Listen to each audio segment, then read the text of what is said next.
A second ago, were you guys discussing voice acting in Nintendo games? Yeah. Yeah, Star Fox 64, already done it. Been there.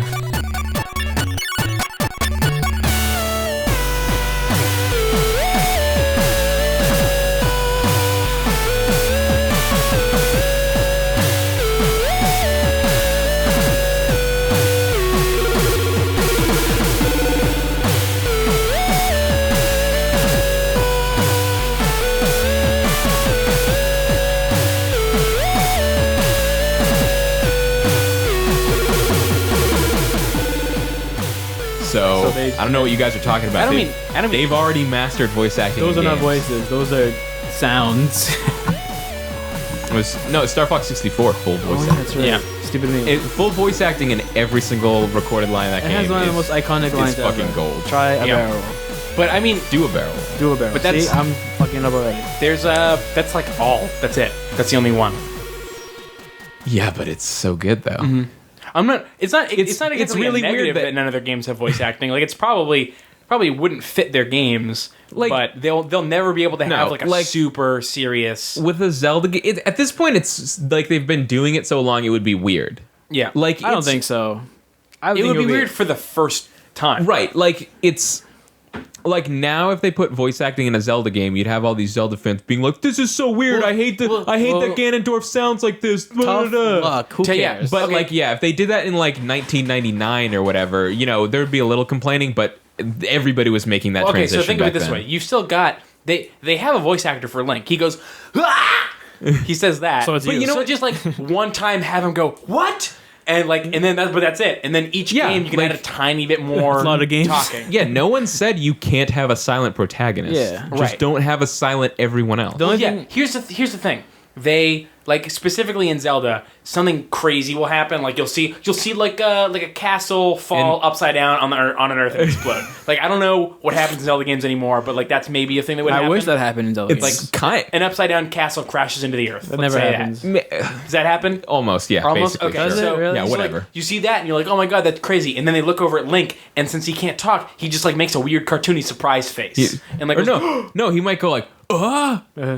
That's Yeah, like but a it's thing still- Link would do. yeah, but it's still Remember like, in Ocarina of Time, he would cartoony. scream all the time. He'd be like, "Ah!" Remember when like he saves Princess Ruto and she's like, "We're gonna be married," and then he's like, "Ah!" How much money do you think that person Cooties. makes? What the Link The guy that goes, voice actor? "Ah!" I'm sure it's nobody. I'm sure it's a guy on their development team. No, I'm sure they have. You quick, get into the booth. They We need have. grunts. Game developers can't do that anymore. They can't be Basically voices. because of like unions and stuff. That's I think nice. it's like I think they get like one pass per game. It's like you can have someone who's not a union voice actor like once or something, but then after that everyone has to be union or something like that. But what if they do nobody union? I mean, I think if you want one union guy, then you have to follow all the union Right, rules. yeah, But if you've sure. got if you like want to do it all in but house, no one's gonna. But do like that. it's not okay. Look, voice acting's probably not the hardest thing. Keith Darkseid. Dark Seed. Okay, well, Heavy that's Rain. different. That was, but all games were like that. Like all games had shitty I don't voice know if acting. all in games like were like Dark Seed. 94. Like I mean, the quality of voice acting between 1994 and 2012 is fucking a world of difference. Yeah, because they have professional voice actors. But most of the games have bad stories and bad voice acting. That's really unfortunate. that's true.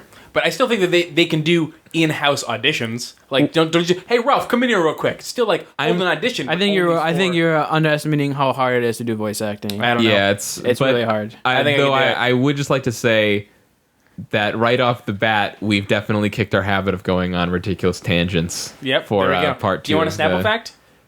Yeah, sure. Did you know that plants, like humans, can run a fever if they're sick? Oh wow. Yeah, that's an interesting fact. Well, there you go. Thanks, Snapple. Thanks, Snapple. Welcome everybody to part 2 of Run Button's 2012 Game of the Year podcast series. Last week we did special lists, so we covered like Yeah. most disappointing games that we missed, and sort of like general discussions about stuff like Assassin's Creed 3 and And whatever how that game else. is garbage. And how parts of that game are garbage. Garbage. Part of everything but the landscape, and then sometimes when you stab a dude. Sometimes when you stab a dude, That's There's- still pretty fun. Can you stab sometimes. random people? I could never do that. Yeah, but You get it in goes. trouble, I like think. assassins don't do that. I don't remember. I remember trying to pull it off and not letting me do it. This, for some the reason. game goes, hey, Hey, Connor didn't do that. yeah, like you'll lose. You'll But I lose just health did. and be like NPH wouldn't do that. Yeah, Neil. Are you Neil Patrick Harris? Yep. But Neil Patrick Harris stole my car. NPH wouldn't do that.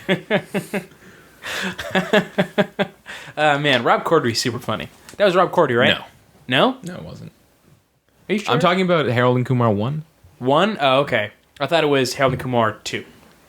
I haven't, Where Rob I Corddry haven't- played a I haven't really seen that angry, racist dude. He was actually not...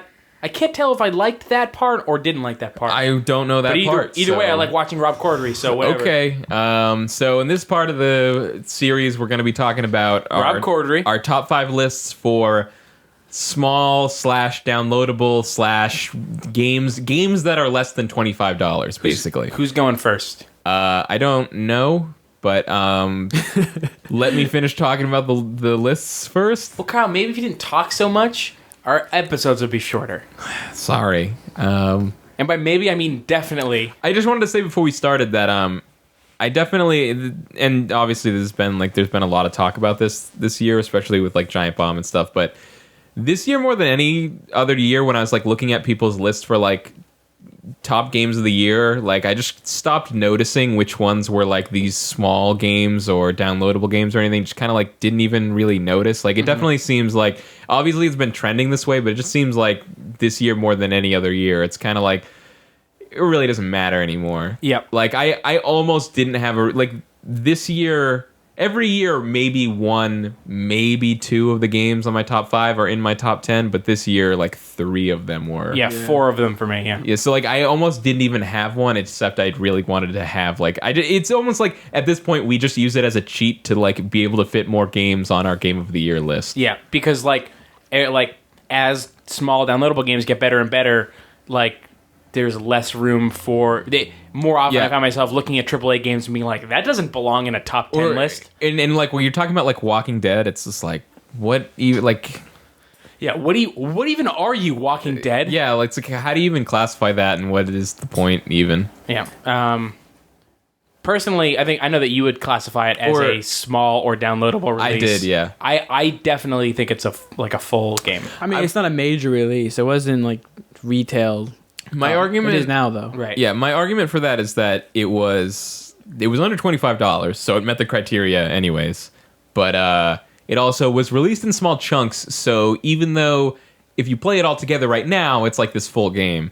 You know, you were still experiencing it in these bite-sized amounts throughout That's true. the year. Although I did play 3, 4, and 5 in a row. really? It's So- like you wouldn't call like a TV show that comes out with like its season DVDs. You wouldn't call it a movie then because it's all in one. I still you go. I still Yeah. see it as like you're gonna play that game in episodes. Exactly. Yeah, exactly. Like the retail release is essentially like the box set of Walking Yeah. Dead, Yeah. essentially. Or like and for me also, I played it on Xbox, so because I didn't want to, I couldn't actually afford to pay $25 for the full thing. So I actually did pay I paid $5 5 times throughout the year. Oh wow. So I paid $22 once. Yeah. It's half off today, even though oh yeah, by yeah, the time it's- people listen to us. Yeah, by the time exactly.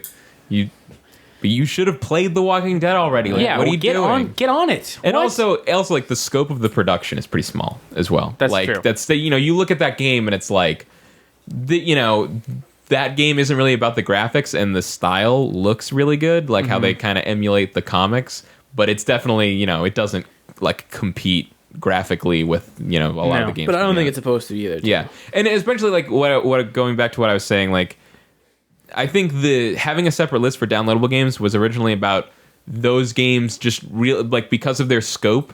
that and we would feel bad about them putting them on the top or like 10 feeling list. like because of their scope and the nature of their development, like they can't compete with like the big AAA retail releases. But I think this year it'd be hard to argue that they didn't. Right. I agree. So if you seem to be pretty eager to share your list, so I go ahead. just got it open right here. No, if you want to fucking talk about it, then just I do was it. just like, yeah, I'll go, but it's not like a big thing. You know what, Keith? Just Yeah? fucking do it. Yeah, it's So, small. top 5 downloadable games of 2012. Number 6. Whoa! No, nope. You know how this goes. That's No. not how this. You don't do this. Well, No. don't make me. All right, all right. Fine. Number 6, honorable You mention. pulled this shit last year, and Actually, I you know what? said the exact same thing. I have an honorable mention too. So Yeah, You can say an honorable mention, but you don't get to say. I've got. number Listen, 6. I've got more horse shit coming up, more shenanigans happening after this. Remember last so- year you said you had 7, and you don't remember what I told I've you? got 7 this year. Just 2 of them are tied. I said no. Last year I turned to Andy and I said, Andy, give me your list. We'll get back to Keith when his list has 5. Yeah, and you know what? Andy had 7 on his list too. He just cut out the last 2. Listen, just say your list without saying number 6. I'm honorable mention. number 1. Honorable mention. Number 6. Legend of Grimrock. Okay. That's all I got. Yeah, that game's fine. Game's great. Number 5 is FTL. Okay. That game's really good. I got number 4. All right. Good. as a tie. Wait, Tribes wait. Ascend and Blacklight Retribution. Those are both. Whoa! Stop it! No. No! Listen, I can fucking explain myself. This Wait, guy's what did you breaking say all again? rules right Tribes now. Ascend and Blacklight Retribution. I already let you have the honorable mention without saying that was number 6. These are No. both 2 free-to-play I don't first-person care. shooters that came out at the same time and filled the same. Hey, yeah. wait, let me handle this for you. Yeah? It's Tribes Ascend because Blacklight Retribution is a shitty game. No, it's pretty good. It isn't fun. No, it's pretty. They Which both one's like better? scratch. Probably Tribes Ascend. Number 4, Tribes. Keith, Yeah.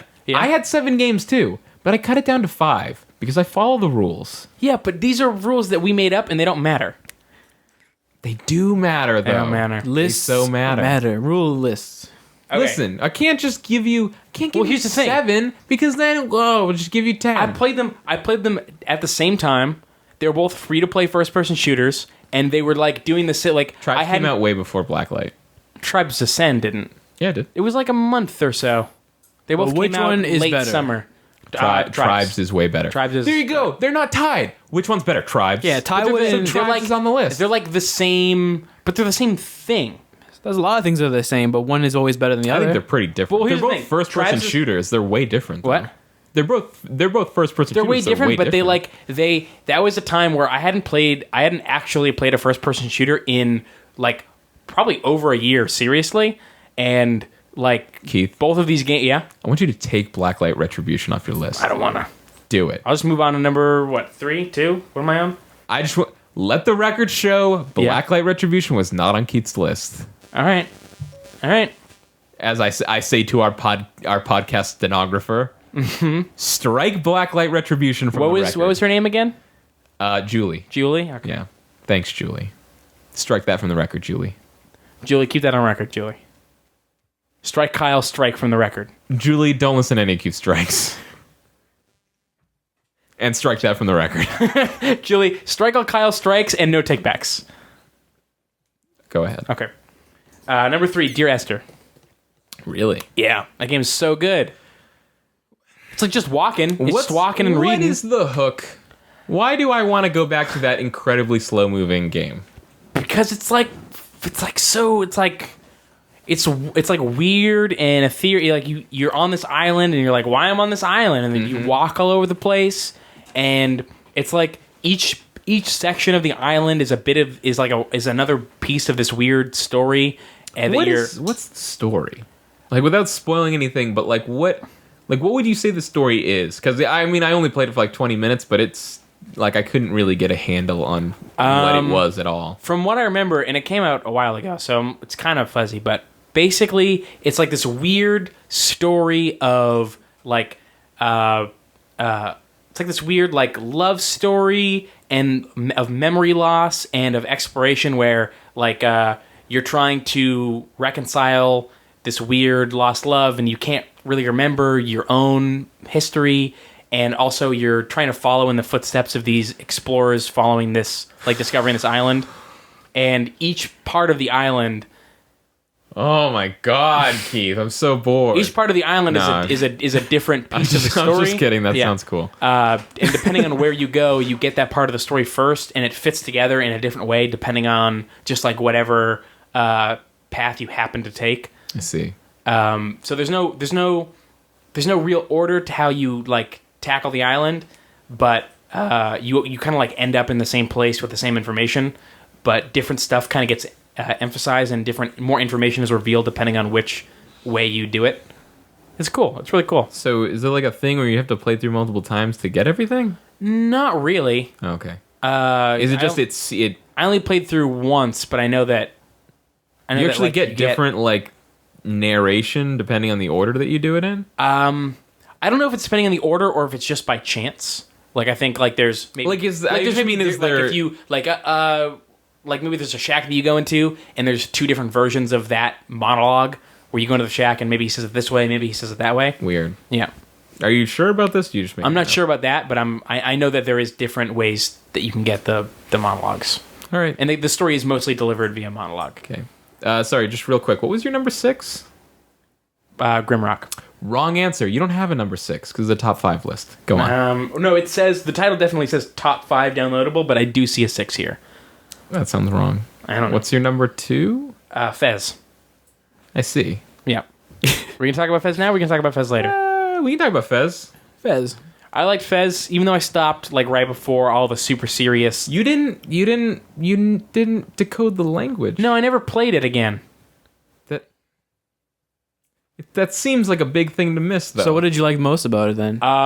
So everybody went through it because I did do some of the stuff. I just didn't do a lot of it, and I started to decode some of it. I haven't played it since June, but I remember decoding some of the stuff where they were like. Are you talking about the Tetris piece button presses? But yeah, the Tetris piece button presses. Yeah. I did that. I was set on doing all the stuff myself and not looking up any of the answers and figuring it out myself. Impossible. And I did. That's as far as I got, and then I took a break and then never went back to it. I discovered the room that showed you the button presses, where there's that like room where just anytime you push anything on the controller, a different Tetris piece shows up on a weird tablet. But I just never I made the connection that in the room the button presses were Tetris pieces, but I didn't make the connection that somehow had larger implications for the plus whole game. like I never figured out too on my own that you have to read it sideways and not Oh, how the it's written. vertical ones? Yeah. Yeah. Those are like That stuff was pretty tough. I'm not gonna lie, I did look up all the stuff, but it Yeah. still was still really fun. Yeah. I haven't really looked up anything. Like, you told me about the tablet that decodes the language for you. Yeah, it's I think crazy. That's pretty much the only thing I had done for me. Like, I'm at where I am. I went back and played this a little bit recently. I was like streaming it online and people were watching, but the part that I'm stuck at, I realized was that I haven't figured out what the numbers are. There's There's a number system in the game too, but I haven't figured out what the numbers mean. Tell me about the numbers, fish. My number's 1. Wait, what number is talk that more in about Fez? Fez later. We'll talk more about Fez. We can talk more about Fez now. We can do whatever you want. I just think it's amazing that Phil Fish tricked everybody. Like, it was so weird. Like, even in Indie Game the movie, because that came out before Fez, like, it just doesn't mention anything about, like, there's just, like, every single thing that they had showed and said about the game had been completely that, like, this game was just, like, a silly platformer with, like, some perspective switching mechanics. Yeah, with like a where cool you just- perspective switching mechanic. Yeah, where you just jump around and collect stuff, and there's like no challenge, and it's just kind of like a feel good whatever game. And that's like what I was then- excited about the most too, which was crazy. Like, Yeah, like it is so weird. It presented itself as this totally easygoing, just like friendly game. Yeah. and then underneath it was like one of the most hardcore, like Yeah, basically like this super puzzle like this decoder games nightmare ever. language. Yeah. Yeah, like I have my Crazy 7 journal with all of my like Fez stuff that I had to write yeah. down. And then the weird thing is, like, I was already writing stuff down for Fez, but then I saw that there was like a Tumblr blog for posting people's pictures of their Fez notes. And so suddenly, like, encouraged me to like make all my Fez notes like super neat and really good with the idea of like, I'm gonna submit this to the Fez note Tumblr. Did you? I didn't, because I didn't really get around to it. But all my notes are super neat now. Nice. So that was it was cool. Yeah, that's pretty cool. I mean, like, it's awesome that a game came out that got you to write stuff down. Yeah. Yeah. Like, that's just awesome. Anyways, so. Yeah, Fez is pretty cool. If it had an instruction manual, I would have used the last 3 pages of it. the notes Yeah. section. like people buying disc copies of the game. It would have just to be have graph no paper, section. I would actually buy that on disc. That'd be one of those like games like I gotta have this game on disc. Fez on disc, really? I don't know why. I feel like it'd be cool. That's a really great indie band that came out this year, Fez on disc. Oh, stop it. It was weird because they like on the Giant Bomb podcast they were talking about like they had their award for like downloadable game that makes us want to get rid of downloadable game categories. Mm-hmm. And I thought it was really weird that a lot of them were fighting to have Fez on it, because even though I think Fez is a great game, there wasn't really anything about it that made me think like this is a different kind of downloadable game, or like this signals like a change for downloadable games. I just thought it was a really cool downloadable Yeah, game. it did feel like it's like a stereotypical like downloadable. Yeah, it's like a small game. Yeah. But you can obviously spend Yeah, a but lot it's of also time like with it's like a great game. Yeah. Yeah, I think that's what they were going more for than. Yeah, no, totally. I mean, like, how crazy was it that, like, the internet working together still took, like, weeks to figure everything out? It's I don't. crazy. And then they're like, I don't think everything was figured out either. Like, there's still like some one thing that people haven't figured out. I think they have at this point. And there's Or also, I like- think they discovered that, like, the one last thing that they were stumped about wasn't actually as complicated as someone thought or something like and that. even the soundtrack, each file, if you like look at Oh, the it sound has- waves or something like if that. you put it through some kind of audio visualizer, it will show you. It's like crazy. pictures. It's nuts. Yeah, that's totally weird. crazy. And it's awesome the way it just completely looks like a 2D game. Like a lot of these like perspective switching games, they have these like weird art styles, but you just look at Fez and you're just like, "Oh yeah, that's a 2D like pixel game, whatever." And then it like the fact that it's all completely in 3D is crazy. And then like when you beat it, you get first person mode. Oh yeah, and the first everything person mode. looks- and the fact that like that actually like the fact that actually works its way into like more puzzles. I know, and yeah. stuff Man, I is forgot just all about crazy. first person mode. And there's The, like the fact that you can fly whenever you want, but like you just need to know, like you just yeah, right. like you. There's just a button combination that you can do at any time to make And it's yourself not fly. a difficult button combination No, either. it's- You could almost like figure it out on your Yeah, own. you could do it by accident, like a weird frog fractions See, thing. like the frog factions, man. That was like I was. Are we going to talk about that? I don't think there's anything to talk about other than like I just heard it on the Giant Bomb cast and like Brad was like, you should pause this and go play Frog Fractions for 25 minutes, and I was like, okay, and then I was like, that's crazy. Oh, I played it like a week before I that. still was confused. What is so amazing about going underwater? Like I went underwater, but isn't that all you do? What it is when you go underwater. So there's in Can you do anything? I went underwater, but I felt like you can't do anything. Or Did you am I see all those fruits? hold on, Fez. What was I saying about Fez? You're saying flying by accident? flying by accident. Like just that Phil Fish set out to make this game where like he wanted to like bring back the days of like your friend discovers a secret, like you hear a thing from a friend and like, you know, that's how you figure out the secrets in the game. Like that's a perfect example of just like one person just figured out like you can fly and then like went and told everybody. And it's pretty awesome. I wonder who the first person was. It was Phil. Yeah.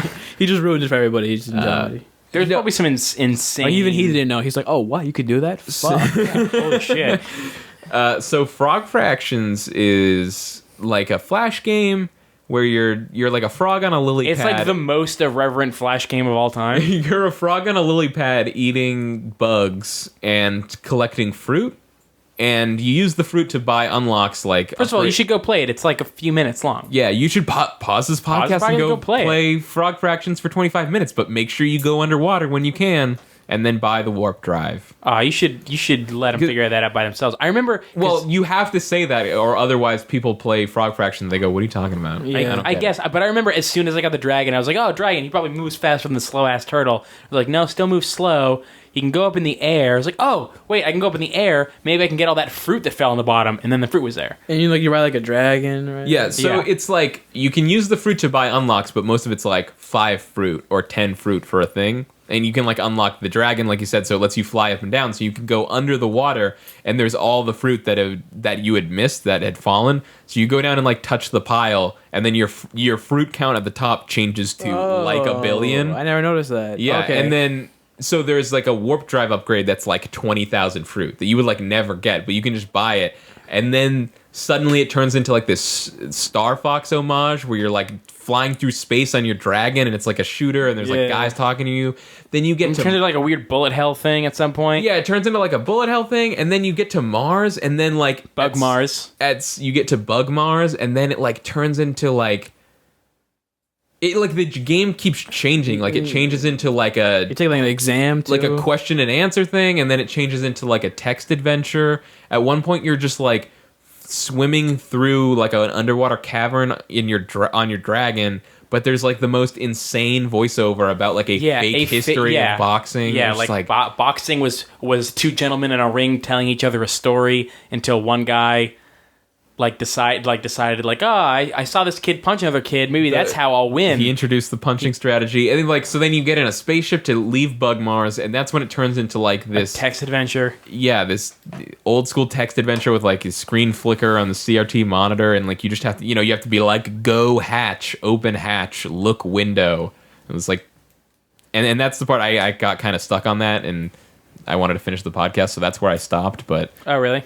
Have you gone back? At some point, The you ending become is the pretty president. crazy. Okay, so can I just tell you? I think I want to play it myself. Yeah, it's actually funny. Like the ending's pretty funny. I wouldn't spoil All it. right, cool. Yeah, so that was crazy. And then at one point, even before you go underwater in your dragon, it becomes like a typing game for a second. Yeah, Like it does it like 2 times. Oh, really? Yeah, if maybe it does it 2 times if you don't go underwater right away, and it's like type again. Isn't that what it is though? That's why it's called Frog Fractions, because it's like an homage to like those educational flash games. The joke is that it was a game that teaches you about fractions, but it actually doesn't. It's just that all the points that you get are fractions. And then at some point it becomes scientific which is notation. confusing, I'll admit. Yeah, I was so confused because when you start the game, there's like a quote that's like, the best way to teach your kids fractions. And I was like, okay. And then I was sitting there playing the game. I was like, I couldn't figure out how the fuck it was teaching about fractions at all. Yeah, It's just the score. It's just like huge. I think we're back. Yeah, okay. Okay. Sorry, my laptop, like it's wont to do, just decided to stop recording. It was playing Frog Fractions all of a sudden. It was Yeah, weird. the computer left to play Frog Fractions. So that's, did you say your number one? What's your Walking number Dead. one? The Walking Dead? Yeah. that makes sense. Yeah. Why? We'll probably talk about that later. Yeah, that's- okay. Let's save that for a proper Game of the Year. Walking Okay. Dead segment, yeah. Yeah. Miguel, All right, I'll go. give me your list. I didn't break the. Oh, maybe I did break the rules. I do have an honorable This mention. better not be more than 5 games on I this have an list. honorable mention it's only because I never finished it, and it's Hotline Miami. I'll allow it. I liked it a lot. Oh, I you didn't finish it? I didn't finish You it. should finish it. So it's kind of like in my pile of shame. But wait, actually. Oh wait, I made a mistake. Actually, that's my number 5 game. oh. I did get rid of my honorable mention. So yeah, it's number 5, but it has the asterisk of not It's finishing. number 5 and also an honorable mention. Yeah, because I didn't Yeah. finish it. That's so super honorable. No, I that's have a- fine. You don't need to have finished it. Yeah, 2012 was kind of my year of not finishing games. But I would have liked to finish it. Yeah, you know what? That's true. I think my top 10 has 3 games I haven't finished on it, which is... I might have more than that. All right. No, I think I finished all my games on my list. I think I made it. Hotline Miami is like... It's really easy to finish. I should just go back to that. Yeah, Hang on. you could totally do it. I just think like the action in that game is just...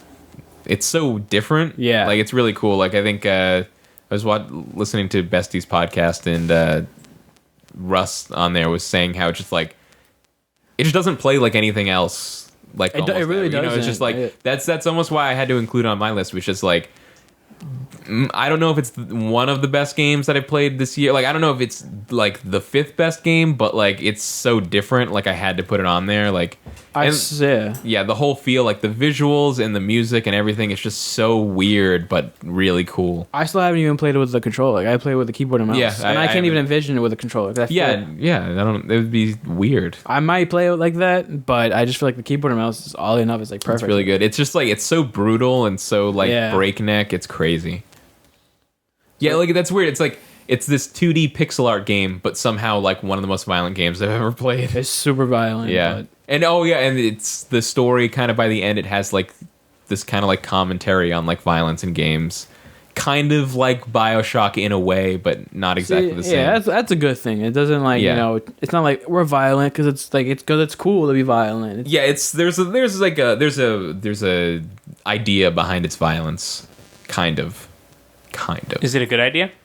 It's sort of like, it's more like there's this one point early on where you're talking to your crazy schizophrenic mask people that live in your head or something, and it said something like, it asks you like, here's a bunch of questions like, do you like hurting people, or like, why are you doing this? I don't know. It's kind of, I guess the idea is like, why are you doing this? Like, hey, guy playing this game, why are you killing all these people? Is it a good idea Do you to know make why a game you're killing all that's these people? daring you to finish it?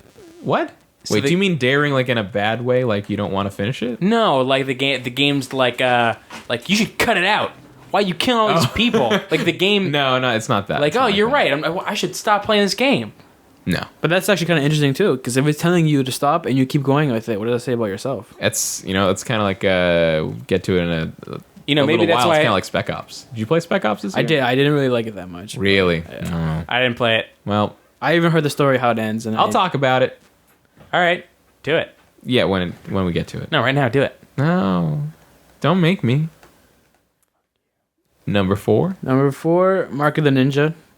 Really, really good stealth game. Yeah, It's 2D, which is cool because a lot of the mechanics in it telling you everything you need to know about just your whole environment is really helpful. yeah, just like all the sound waves and Yeah. the visual cues. Like it's just so like it just. I hear there are dogs, and then the dogs are mean. I didn't play. I didn't get super far, but I never had a problem with the dogs that much. You don't really have a problem with anything. It's mostly because it's yeah, like, you can kind of handle it. yeah, basically, it's yeah. easy, but in a good way. Like you Yeah, can, stealth games are kind of more about patience than about difficulty. this one's not though. You don't really need to have that much patience. Oh. It gives you the tools to pull off everything. Yeah, as quick as you want. it kind of rides that line between like making you feel like a badass, but like not making the game too easy. Right. Yeah. Talking about flow. It's got that flow. It's got that flow? game flow. Gamefly. What? Game Game flow. flow is like this game design term where it's like when the player is in that perfect state between like something not being so easy that it's boring, but not so hard that it's frustrating. Oh, It's yeah. like that perfect like middle ground. That's what my number one. Yeah, game it's like has, that. It's actually. like that That's- game flow that Genova Chen made to show you how to not do it. That's why flow is called flow, but I don't think flow is a very good example of Yeah, flow. but like I remember just being like, yeah, that's and, not a good and example. then that's why it's flower, because it's flower. well, that's a good game though. Flower. Flower is a good game. great. It also, but it doesn't sound like a difficult See, game. Flow I don't think was- it's supposed to be though. Flow was a good game when it was a free Flash game on my computer. When they charged me $8 for it on my PS3, it was like, I bought a PS3 Dude, and I what? was like, oh, I need games for it, so I bought Flow. yeah, same here. So he wins. Yep. All right, number. But then he made Flower and Journey, so all's forgiven. How come he didn't continue with the flower motif? He should call it like Flow-esque. Flowest. Flowest. I would settle for knowing that was the like internal production name for Journey. Is it? I don't know. Oh, Flowest. It should have been though. What did we just talk about? Mark of the Ninja. Oh, Yeah, so that was my number 4, right? yeah. Yes. It was definitely. I mean, I didn't play Shank, but the reason I didn't play Shank was because it never really looked like anything that I cared It's about. really. I mean, I personally didn't really like Shank that much. Yeah. It got kind of boring. It's kind of like a beat 'em up, right? That's like my one knock. Yeah, it's like a beat 'em up. That's like my one knock about Mark of the Ninja is the art style. To me, it's still kind of like weird. I don't know. It's a little. I don't want weird. to criticize Yeah. it like too much. But I wouldn't say it's bad, but like yeah, it's not bad. like I haven't people, seen people enough talk of about it. the art style like it's so good. Like I don't know. Yeah. It's definitely unique. I don't know if it's like amazing or anything. Yeah, I wouldn't call it amazing either. It serves its purpose for the game, I guess. Yeah. I haven't It seen has enough an of it. interesting story with your Yeah. whole like you got your crazy power tattoo, but it's gonna kill you, or you have to kill yourself before you go crazy. Yeah, that's actually kind of cool. Yeah, That it's- is it's pretty definitely unique. cool. It is not like your standard ninja Yeah. stealth story. If they yeah. I'm ever has definitely one. interested to see where it goes It because I goes- haven't finished it. so. Yeah, it's a pretty good ending. So my number 3 game is Fez. Which you talked about. Same reasons. Mhm. Like Heath Yeah. liked it. That we all like it. It's very good. Homework. Yeah, Fez. I feel like I feel like the stuff that you get excited about in Fez was the stuff that's missing from Assassin's Creed 3.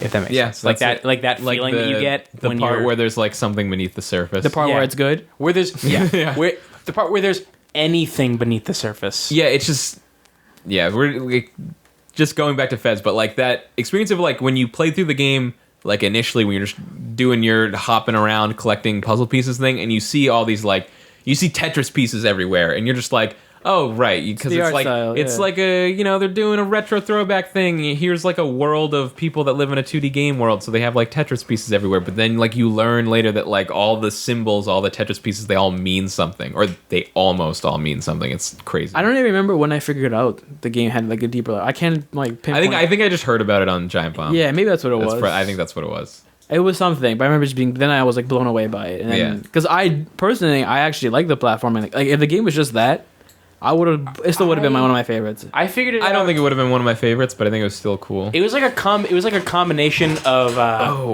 when I figured it out was when it was two separate moments that kind of went to get when you like the first time that you beat the game, Yeah. and you have the ending, and then all of a sudden like you're in first person mode. Right. But then before that, there's like one specific world where there's 4 columns with Tetris pieces going downward on each of them, and it's like, man, this is too weird for this to not be some sort of something. Wait, is the glitch world part of the main game, or is that like a secret room? Like, do you know what I'm talking about? Where it's like some kind of like weird corruption thing where it's just crazy. It's like, part of the game. Like you get certain things in the game. Is that the main line? Like, if you're playing Oh. through the game, you'll get there. And then the QR code. I think so. When there was a QR code, there's there like was just- a bunch of them. Well, there was like the first QR code that I saw, and I remember texting you like, dude, there's a QR code on the wall in Yeah, Fez, it's and you're like, like, what? snap And I that. texted you a Yeah. picture of it. I think also too you can decipher those QR codes without actually using a QR app.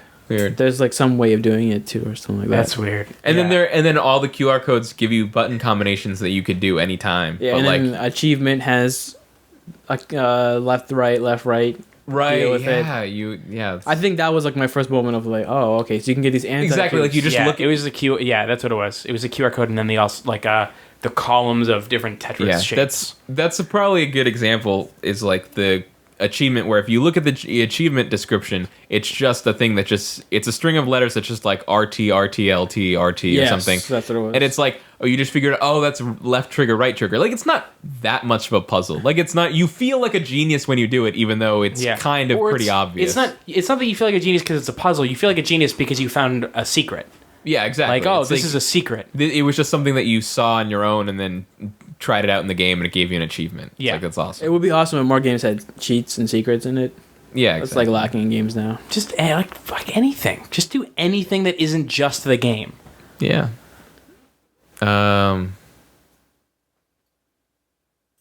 That's probably good for Fez. Yeah. It's really good. So my Yes. number 2 is The Walking Dead. Number 2. Okay. Walking Dead's pretty good. Walking Dead is pretty good. But number 1 is Journey, which to me is one of the most Was- gripping stories, or not stories, but moments. Journey's pretty amazing. Yeah, I didn't care for it. I think we should save Walking Dead and Journey for Yes. next time. But did you have trouble picking Journey over The Walking Dead? No, Because I agonized about that. I knew I knew right away that Journey would be Really? my top one. All right. So you did pick Journey over I did- Walking Dead? I think so. You can't remember? No. I mean, I think that I want to pick Journey over. Remember, I said like my 1 and 2 are tied. Yeah. And I still don't know which one I think should be number one. Mm-hmm. Still not 100% sure about which one. But like, I know before I played The Walking Dead, I was like 100% sure that Journey would be like my downloadable game of the year. And I think I said to like Andy and Keith, I was like, you guys have to find a way to play Journey before Game of the Year podcast, or Journey is just going to be downloadable of the year automatically, or Game of the Year, or whatever. Yeah, it's definitely like, I think from the moment I played it, it's like there's nothing that can top. Well, not like nothing can top this game experience, but It's just like, it's really unique, and in ways that The Walking Dead isn't unique. you're right. Like the Walking Dead is like a really, really good execution of a lot of ideas that you've seen before, but Journey definitely feels unique, and it's like it feels like there are like a lot of art. There are a lot of games out there you call art games where it's Yeah. like you walk around in this world and it's just like Proteus is like perfect example where it's like, and I mean, granted, it's like a $5 game or something that was made by one guy, so I'm not like trying to shit on Proteus, but it was like, it's like this really amazing looking game where you walk around and like things happen, kinda like what is Proteus? I'm explaining it to you. It's a game. It's a You game walk made by around one and person. things happen. That's all you said. Well, I'm explaining it. Okay, It's go. like, it's like this, you kind of get dropped into this island, and it's like this open world, and you just walk around, and you just kind of, like, experience the world. Like, you find, like, this circle of, like, totem poles, and, like, it makes, I think, like, something appear in the sky, like a constellation or something, and eventually you can find that if you go to a certain place, like, it'll create this vortex that, like, changes everything from, like, spring to fall. And it's like, wow, that's really cool, but then it was like, well, I can just do that again to change it to winter, and then, like, the game, and then at some point, like, I just floated up into the sky until I was, like, it was like I changed it from spring to fall, then fall to winter, and then from winter, when I went to the vortex, instead of going back to spring, I just floated up into the sky forever. And it was just kind of like, this is a pretty game, and it was kind of cool to find these things, but you didn't really... I'm not getting any message here. Like, this wasn't compelling. Like, I was sort of bored the whole time, and then something weird happened at the end. I don't know. But, like, I kind of wondered if Journey was going to be sort of like that, but it's totally not like that. You're at never all. bored. What is it Journey. with weird indie games this year and just dropping you on an island and telling you to walk around? We got Dear Esther. You are we got Robert Hughes. Ms. You are Mata. infected with the plague. And then we've got this Proteus game. What?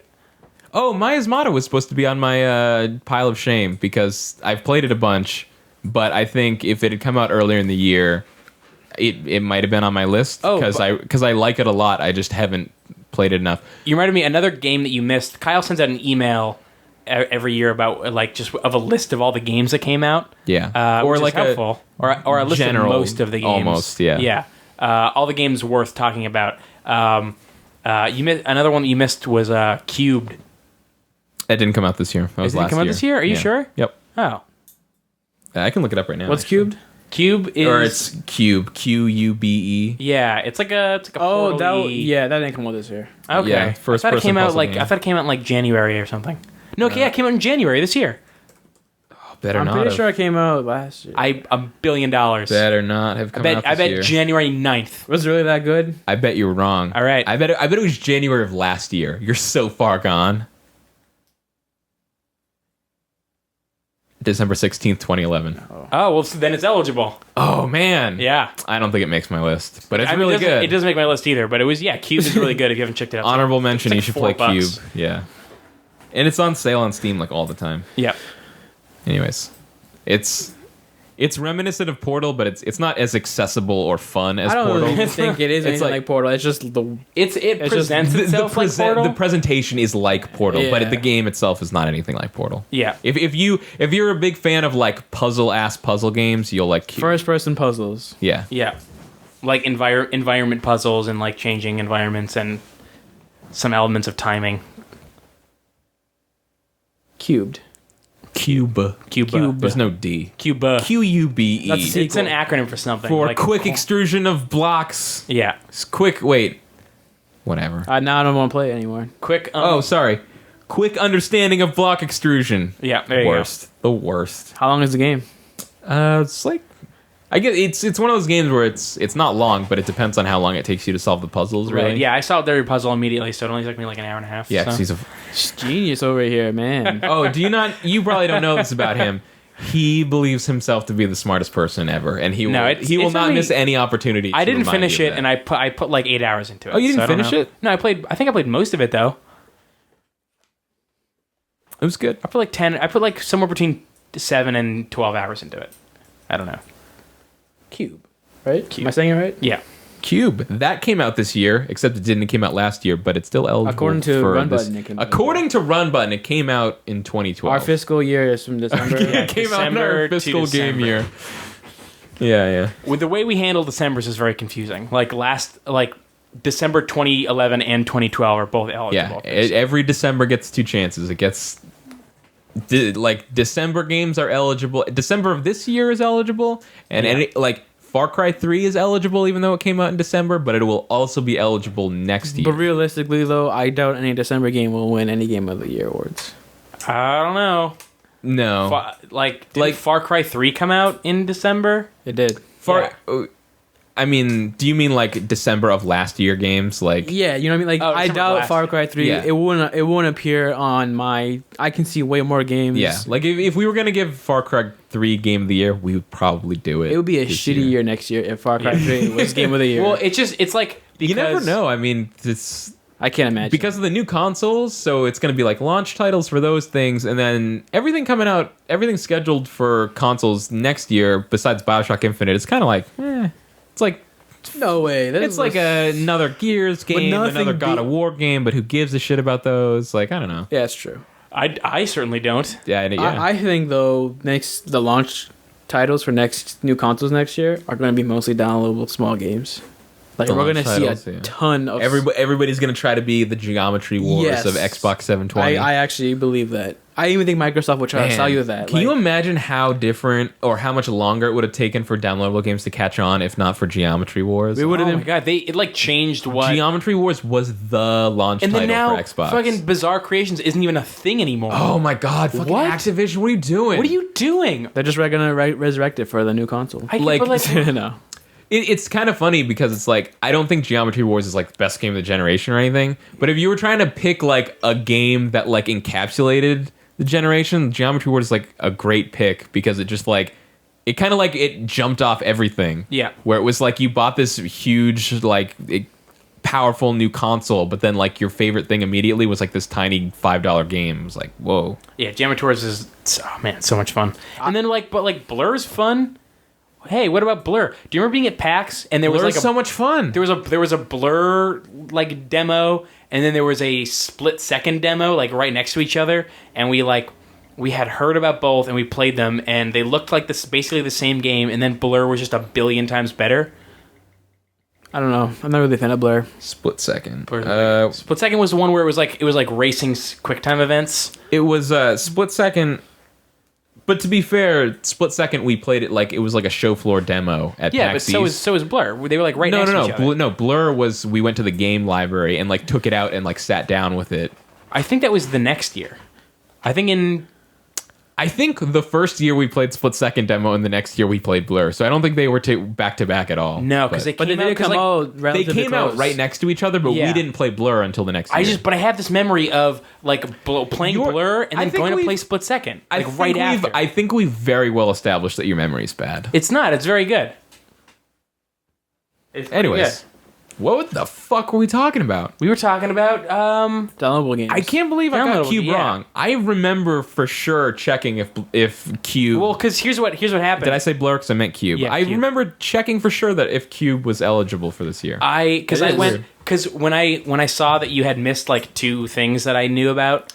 Yeah, sorry. No, well, Sorry, I missed two. You missed Maismata and you missed Angry Star Wars Angry Birds. And Sure. and I was like, I just noticed it, and then I was like, well, I should probably just go look at my Steam thing just to make sure that. Yeah, I was going off of the Wikipedia 2012 games list, so Wikipedia didn't list. Was written by Angry you. Birds Star Wars. Yeah, are you fudging Wikipedia? Trying to block out Cube? Yeah, I actually I removed Angry Birds Star Wars from Wikipedia. Why? Yeah, You're a villain. I don't know. I keep hearing Angry Birds Star Wars is like the best Angry Birds game. Oh, it definitely is. Is it Angry Birds Space but with Star Wars, or No, is it, it's like Angry No. Birds. It's both. It Right, has both Yeah, kind of it's levels. like Oh, there are okay. some regular levels and some space levels, but the through line is I like that. Angry Birds. I don't know why people hate it. So when much. Angry Birds Space came out or Space or whatever, like I played a couple levels and I was like, this is so cool. Like this is a great They- take on Angry Birds, but then like I didn't. They ever should wanna put out play an it again. Angry Birds Spaced. Oh, you mean like Simon Pegg? Yeah, and- Simon Pegg, just like firing little Simon Peggs, and then he like sarcasms the blocks away. That's great. Spaced is a British television program that Simon Pegg was on, and it was good. Yeah. It's on Netflix. I saw someone complaining on on Netflix. Netflix. I saw someone complaining on YouTube on one of our videos that we didn't. Yeah, that like happens all the Spaced. time. Like someone was like, "Oh, I can't believe you guys didn't like Spaced. You are the worst people ever." No, It's we both like We Spaced. loved Yeah, what's wrong with Spaced. Space? I like Space. Yeah. I still What's- haven't seen all of it. Well, you should. I you should. do It's all, I that. mean, it's all on Netflix. Oh yeah. Brought to you by I Netflix. know This that podcast brought to you by Netflix. this podcast brought to you personally by Simon Pegg. We should just like cut his voice in. Yeah. So that was my top 5. Oh, okay. Journey. My top 5 now. We'll get back to Journey in the Game of the Year stuff, as we will Walking Dead. So my number 5 is Hotline Miami. I don't remember what. There was one game where at first I didn't have Hotline Miami in there, and then I switched it because I just thought Hotline Miami was so cool and unique that I wanted it on my list. I don't remember what the.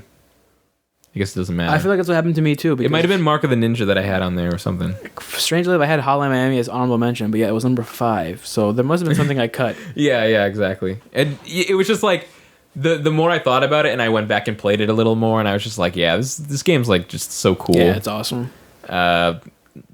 Next game, Fez. We talked about that a ton. Yep. You're looking like you're not remembering. The main character's name is Gomez. That's true. I forgot that he even had a name. Oh, the last thing I want to say about Fez was just an awesome moment right at the beginning was when you first get the Fez, it's the whole screen fills with corruption, and then it the game reboots, it goes back to the title, it goes back awesome. to the studio logos, and even though it's just really cool, I think it's double cool because they probably had to fight Microsoft really hard to do that, because Microsoft is they have really strict policies about not confusing people, and they probably were super worried that people would think that the game actually fucked up. You think it means anything that the game came out on Friday the 13th too? Did it? Yeah. No. I mean, it might have been on purpose as a weird But thing. it didn't come out on a Xbox Live Arcade. It didn't come out on a Wednesday. It came out on a Friday. Yeah, Maybe. Microsoft is super weird with their release dates. I mean, didn't Trials come out on a Friday too? I don't know about It Trials. might have even been a Monday. I don't know shit about Trials. That's what it was. Trials was my number 5. Yeah. And I replaced it with Hotline Miami because Trials HD was my good favorite. Decision. Yeah, Trials HD was my favorite XBLA game for a long time, and I was super excited about Trials Evolution, and I wasn't disappointed by it. It was just kind of Yeah, it's just when you think you want a lot more of something, and it turns out you only wanted a little more of yeah, something. it just didn't stick with me that much. I went back, 2 DLC packs came out that I didn't play, so I went back and bought the first one and was playing that a little bit. You got a problem with doing that. You're always playing games before the next one comes out, and then you get sick of the next one. No. I'm talking about Evolution. I mean, just now, a couple days ago, I went back and bought one of the DLC packs for Trials Evolution, and I was I was playing it, and it was just kind of this doesn't really do anything for me. It's still Trials, it's still a great game, but I'm just not Maybe as... you just had a different point in your life. I've just become a different person. I just, moving you're on just with my not life. that There's game new things anymore. Hotline Miami. So that was the thing. It was I had Trials Evolution, which was It was a vicious internal battle between new Kyle and old Kyle. it was just kind of an old game sort of, but still really well made. And then this other game, Hotline Miami, that might not be I don't know if it's the most compelling thing I've ever played, but it's just so weird and different and cool. So Once I went with Hotline New Miami. York comes out, he's gonna be Hotline New York Yeah. isn't my thing anymore, and Yeah, Holding out for Hotline Chicago. for sure. you know that's gonna happen. I can just see it already. Nah. I think Except instead of masks, it's full big head costumes. no, you play as a 2-headed mutant, so that you can have 2 masks. Dual wielding masks. Yeah. That actually sounds kind of cool. Oh, Hotline Miami had a rough launch. It went out on I Steam know. and then they took it off Steam. Even didn't the they? beginning, enable Steamworks, and parentheses, this may not work. Yeah. Now it just asks you if you want to enable Steamworks, Yeah. but it used to have a parenthetical that said might not work. might actually break a computer. It's Wait, what happened for its launch? I don't know. It was just it came out and it was super buggy. and then you would turn on a controller. At first I was I'm playing the gamepad, and then I Yeah, couldn't do anything. I was what the hell is going on? it launched with gamepad support and something was wrong with it, so they removed gamepad support and had to patch it back. but in you could later. still select it. Weird. It doesn't seem like a game that would be super beneficial to have the gamepad.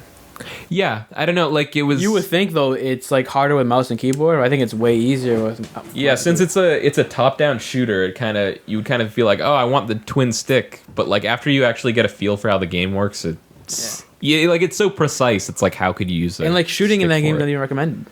If you have a knife, Yeah, exactly. stabbing people is just so much quicker and efficient. It's true. Actually, now that I think about it, using a stick to pick which direction you want to face with your melee weapon might actually be way better than the mouse. Really.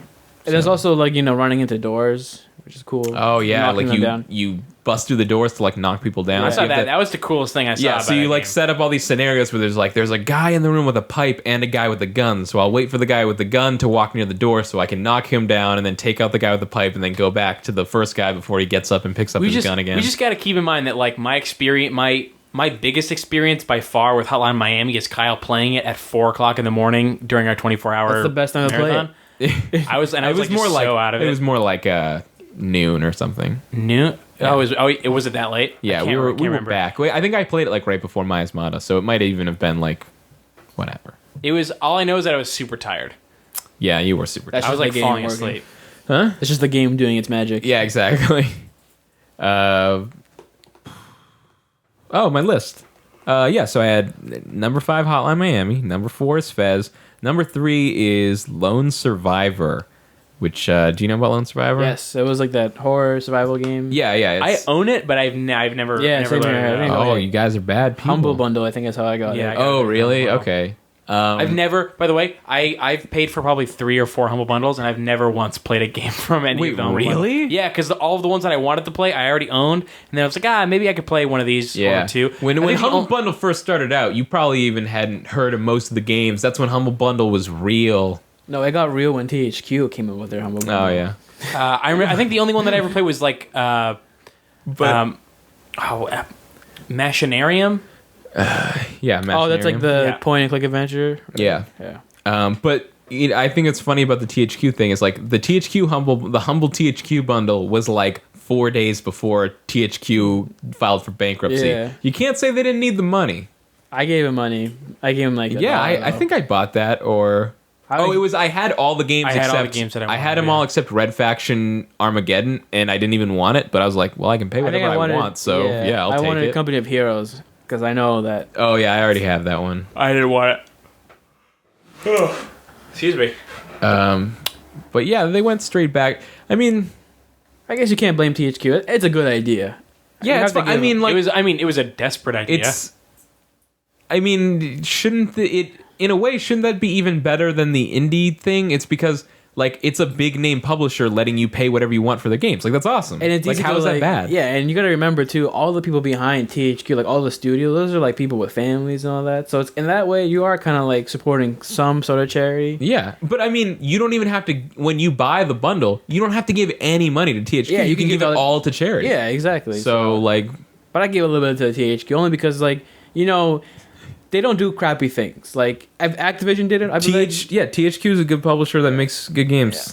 They make a lot more bad well, games. they They made Darksiders 2. Come on, guys. I mean, THQ does make a ton of crap games compared to their good games. they used to be this. But they mean they used to be worse. They've been like They much used better. to be this house for Nickelodeon I was licensed gonna say games. that too, yeah. but Yeah. that kind of dried. I think that was the beginning of the end for THQ was when the Nickelodeon sales dried up, and then it was just like It's like I feel like they so badly want to be like an Ubisoft and EA. But well, yeah, of course. Like, why they so badly want to be a successful third-party no, developer? but it's just like, funny yeah, of though course. because they're always like fan. Like we got our like they had. I think they even had like their own. they got really close. But though. they've always been good about giving out games. Like, I remember the pre-order bonus for Darksiders 1 was Red Faction Guerrilla, which is like an awesome game. That was Was like it my really? number 2 game, whatever the year that it came out or something yeah, like that. I never liked it. Oh, man, it's What so does good. THQ stand for? The toy Hunger headquarters. Games. Oh no, the Hunger Games. Yeah, so I think that was my tweet, like RIP THQ. I should have put in parentheses, rest in peace, toy headquarters. Is that really what it stands for? Yeah, toy headquarters. It used to be like a toy store or something like that. That's awesome. Yeah. Now they make games. And now they don't make games. yeah. Now they I- are no, they they're- like or- are they like 100% done with everything? Are they like All- out of business? No, they're not out of business. It's- still around. I don't think it's that THQ was bought, but I think there was a company that bought all of THQ's assets. Right. So like it's not Did- like the team that makes Darksiders, Vigil, I'm sure Vigil will continue to make games. Right. Like But I that don't game's think so I don't badly, think Vigil's like broken up or anything. Is it Is that where was it Patrice Desley that worked for Ubisoft. Ubisoft? He Did was, he leave he was and go Assassin's to Creed guy. THQ? Oh yeah, he recently, went to like THQ. super recently. He was like, "I'm done with this shit." Ruined Assassin's Creed, then lost his job. Did he like? He didn't ruin Assassin's Creed. He ruined it by not being there to fucking okay, tell right. these people how to make a goddamn video game. That's not his fault. It's, I mean, They it's didn't not- take notes. Well, Yeah, I don't. I don't know. He was the lead guy on Assassin's Creed 3 for a while. It might be a lot of his fault. that's like implying you're saying but that Revelations is good. he left before Man, wait. Revelations came out. Oh, okay, so never mind then. Yeah. But he didn't work on Revelations or Brotherhood. He was on 3, pretty sure. He was on 3 since 2. Yeah, Yeah. because they were making 3 while they were making like Revelations. But Right. if he left 2 years before Assassin's Creed 3 even came out, I think it was I only think that- 1. Pretty sure. I don't know. yeah, he left last year, I think. I don't think it was. Let's look If it up. he left last year, I think it was early last year, and then wasn't like the current president of THQ like a recently new hire too, Jason like Rubinson or something. Yes. Jason Rubinoff, Jason Rub one off. What? That's mean.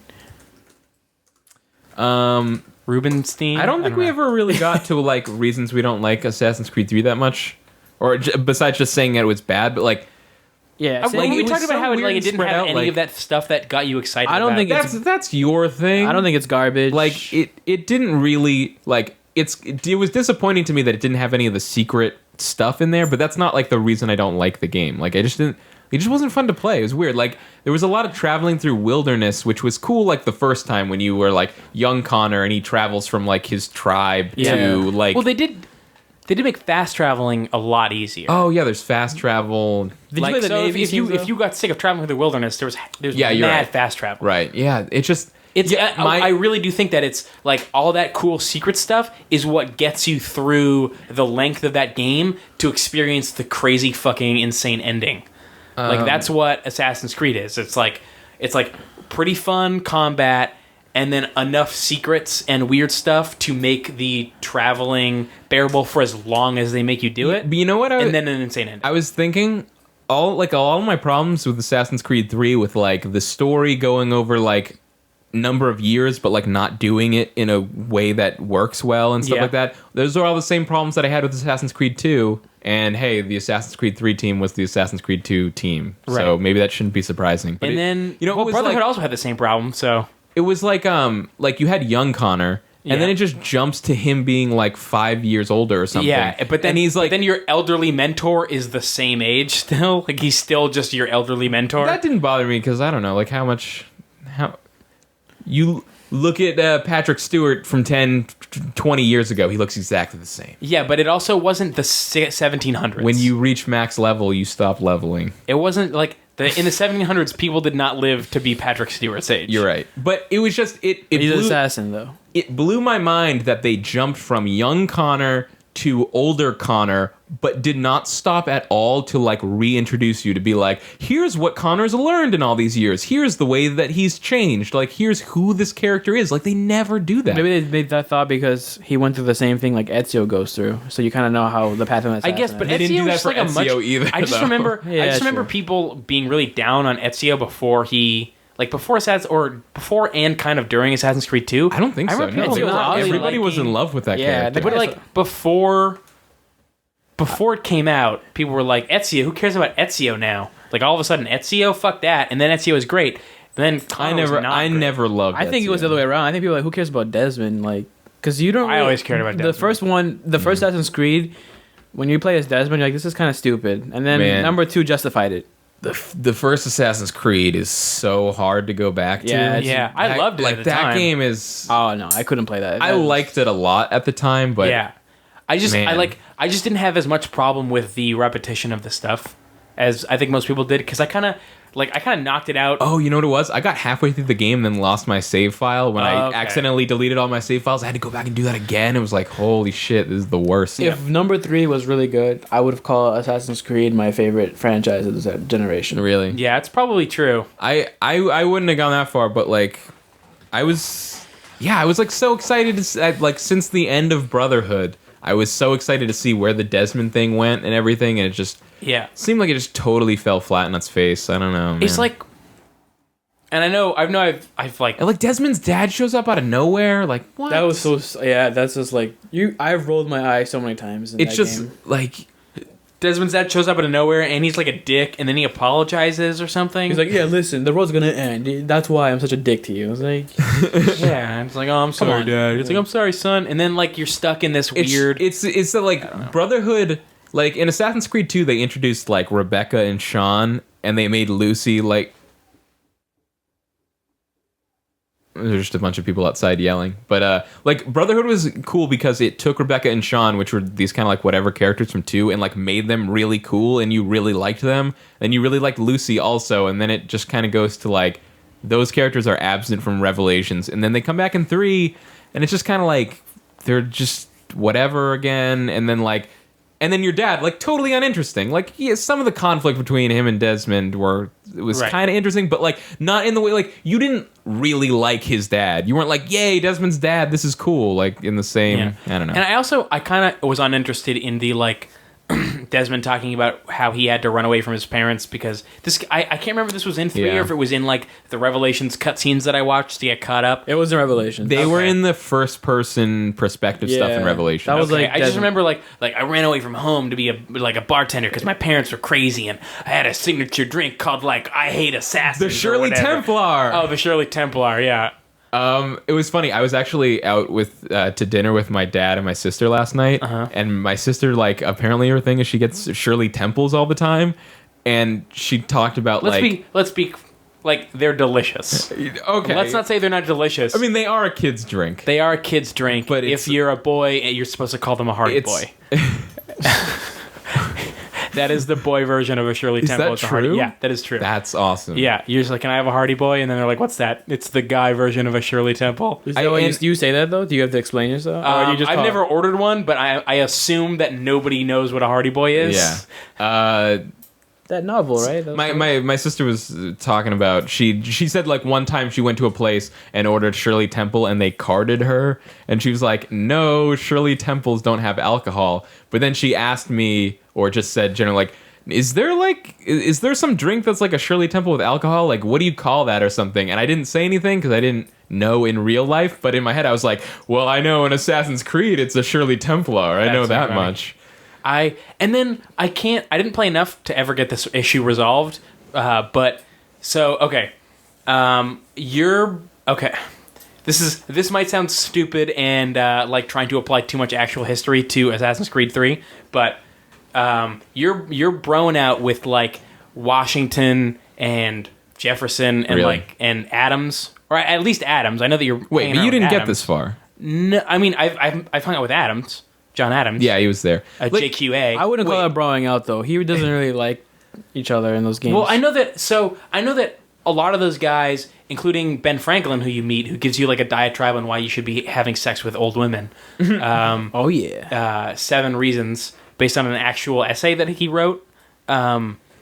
And I know that so all those Or- guys wait. are like associated with Freemasonry, and Freemasonry is like the offshoot of the Temple is like an offshoot of the Templars, and the Templars are In the real bad life. guy in real In real life. life. So like you're hanging out with these Freemasons, and Freemasons are basically Templars, but you're an It's like, assassin, the enemy of the Templars. how do you not make that the story? Like, How?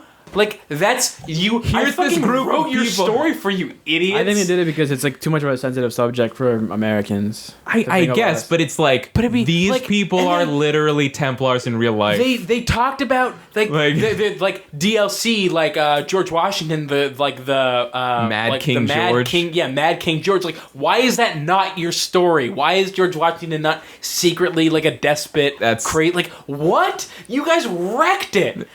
like, I just like the first part of the game where I was really started to be like, oh, I don't know about this, was like the Boston Tea Party. Like, it was just like they had all these cool moments from history, but then you like go to the Boston Tea Party and it's like you're like slaughtering redcoats Yeah. as like a And there bunch was- of crowd gathers around you, and like Paul Revere, and like you're trying to defend Paul. It's like they did the absolute classic like video gamification Yeah, of a it was thing. bad. Like it even got history wrong. Like there was none of them dressed up as like Native Americans. Yeah, no one was dressed up like So I Native thought, oh, American. maybe they thought. I'm pretty sure that's a story. Or in my head, it was like, oh, people think that they dress up as Native Americans, and then Connor's a Native American. That's what I was We just gonna saw say, him, yes. and we're like, oh look, they're dressed up as Native Americans. Yeah, that's what I was thinking. Yeah.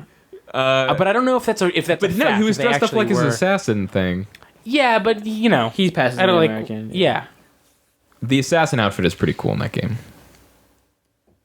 With Yeah, the, that's- the yeah, the coat blue. and the blue and the But tails. And the it's pretty the cool. best part of that game is the naval missions. Like Those are great. I only got to play one, but yeah, it was pretty Those are cool. done super good. like, if that was just a game on its own, it really would be an amazing game. Yeah, It's- like it's if they super weird if, because- if they made like another Sid Meier's Pirates and then it got that as the engine for like People have praised the naval combat so much. I'm gonna guess like there's gonna be another Assassin's Creed game pretty soon that's like almost all naval stuff.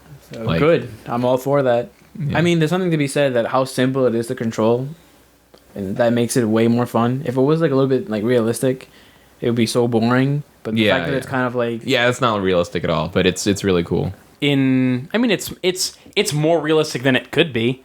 Like you're turning sure, your boat maybe. and then holding It drives- Yeah, like like fire. it doesn't give you a crosshair that you can control with your right stick. no. You just so- kind of have to like approximate it and you have to time stuff out. but it has like Yeah, this that's true. giant like light that appears like on the Yeah. the ocean. That's true. It's still, but But like, I think maybe that's just their approximation of years of training with boats. sure. I just think they wanted to make it easy because Yeah. if it was any I harder, mean- no one would play them. Right. Yeah, I think it totally worked well for what it was. And then there's I think it was there's really like a cool. button, and in order for your crew to not take any damage, you just tell everybody to duck. That's oh, kinda there's cannonballs coming at you. Yeah. Duck, and you'll be 100% fine.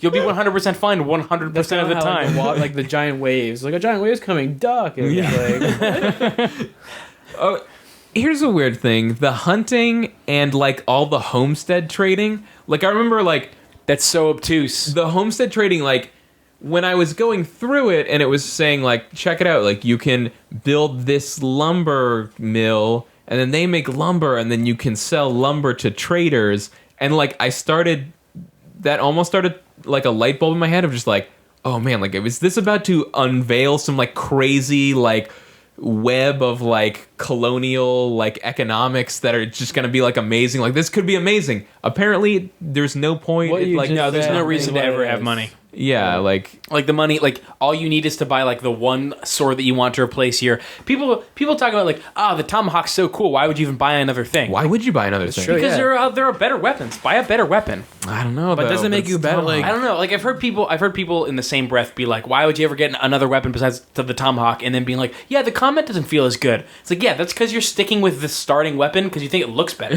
but the data weapons themselves don't really have much a trait difference. Yeah, they sort of rolled back some of the RPG stuff, like no armor. I mean, that makes sense, Right. But yeah. I mean, I got like I replaced my tomahawk with like a small dagger thing that was like Yeah. +4 on every stat. So it's, like But did it really make a difference? I was think it thinking, did, I I was don't know. thinking about this when I was playing Far Cry 3 last night, and I only went to like the first radio tower. Like yeah. that's all I did. Did you do the zipline thing back to Dennis? Yeah. that's pretty sick. But I was thinking about how in Far Cry 3 there's like they have hunting too, and there's like some crafting stuff, like you're making a better backpack and like gun holsters Yeah, maybe or something like that. yeah. Like makes no fucking sense at all. Like why would you need to make your own No, bag? but it it's- doesn't matter yeah. because it's awesome. it's so fun Yeah, to do. like that. so it's like Yeah, like, oh man, to get a bigger ammo belt, I have to kill 2 Bengal tigers. Yeah, sure. yeah, like it doesn't make like it's There wouldn't be any Bengal tigers there. Bengal tigers are from China, and this takes place in like. But they're there, though, South aren't they? Atlantic or something. Aren't no, they? there are tigers. Oh, They're just okay. nuts.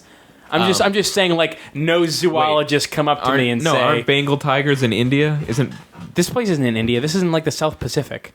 aren't That's why- Bengal tigers in India? In India? Yeah, I don't. Isn't that their thing? well, Looking this up. India's like they could walk to India from China, but I know they're a China thing. So I guess they're in Asia, Yeah, so like the main Asia. They just look cool and they're awesome.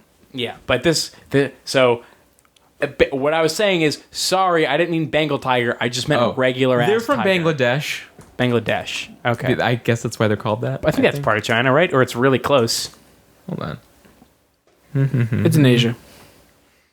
No, stop it. This is important. We got to look this up. I'm telling you, it's in Asia. They are a mainland Asia big cat. Yeah, in India, Bangladesh, Nepal, and Bhutan. Bhutan, not China. It does not Specifically say Wikipedia China? does not specifically list China as one of its main areas. Okay. I thought we established you wrote Wikipedia. Yeah, you're Wikipedia. You're that dude that's always asking for money at the top of Wikipedia. The victor writes history or Yeah. whatever. We learned To this the from victor go the spoils? We learned this from Captain Price in Modern Warfare 2. Yeah.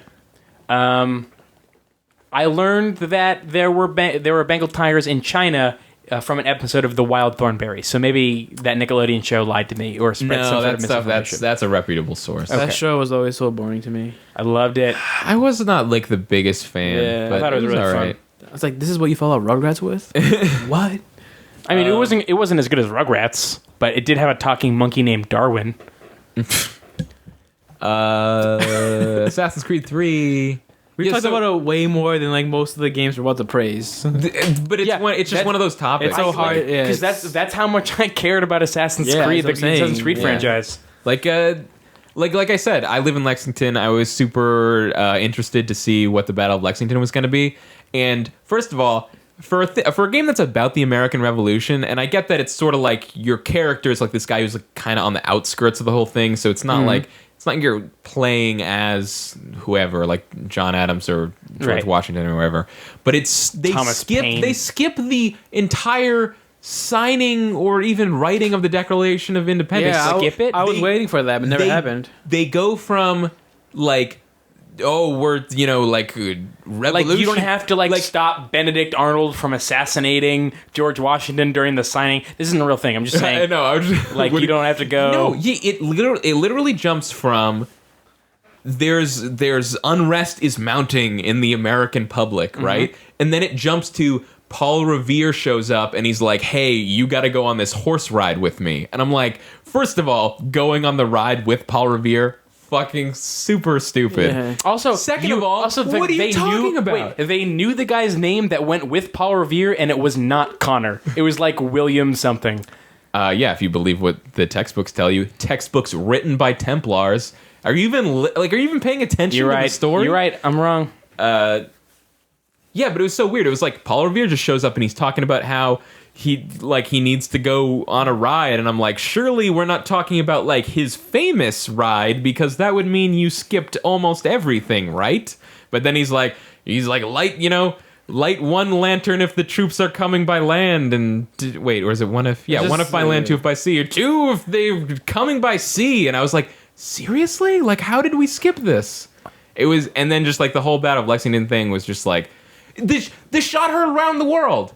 Shot heard around the world, not in Assassin's Creed 3. Really? How is that possible? There was the Boston Massacre, the most boring thing in the world. Who cares about the fucking Boston Massacre? I care about the Boston Massacre. Oh man, that was boring. But it was cool that you just like walked into it, like you were just in town, and then just oh shit, the Boston Massacre is here. They made it cool, but if you're going to, they made the Boston Massacre cool. But if you're going to pick one, what's cooler, the Boston Massacre or like the Battle of Lexington and Concord? It's totally not. No the Boston matter Massacre. how apocryphal the shot heard around the world is, it doesn't matter. Like, this is Assassin's Creed. Like, dig into the apocrypha. Like, do it. Who cares? Oh, by the way, that's it was super compelling. William Dawes was the guy, not Connor. Great. Not a guy named Connor. Yeah. So Assassin's Creed 3 is a bummer. Yeah, what the fuck, man? Next Though, one. you know what? I was looking at Giant Bomb yesterday. They gave Assassin's Creed 3 most disappointing game of the year. Mm-hmm. They showed a clip from Assassin's Creed 3, and it was Connor With Hayward. Connor with Hatham. And I was just like, Hayward Hatham. apparently that happens at some point. Yeah, that almost made me want to go play it. Almost. Yeah. Almost. Yeah, you Yeah. work with him, and then That's weird. Because like as far as I know, I'm still trying to kill him. You know what I'd say though?